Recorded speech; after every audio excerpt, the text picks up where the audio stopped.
रोजचीच भन तुझी बंद कर ग पारू 31 डिसेंबरला सोडीन मी दारू रोजचीच भन तुझी बंद कर ग पारू 31 डिसेंबरला सोडीन मी दारू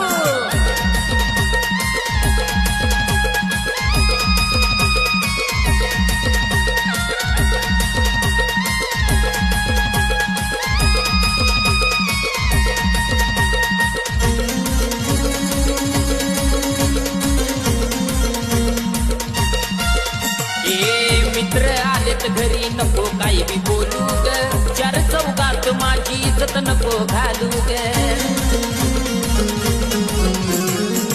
मित्र आलेत घरी नको काही बी बोलू ग चार चौकात माझी इज्जत नको घालू ग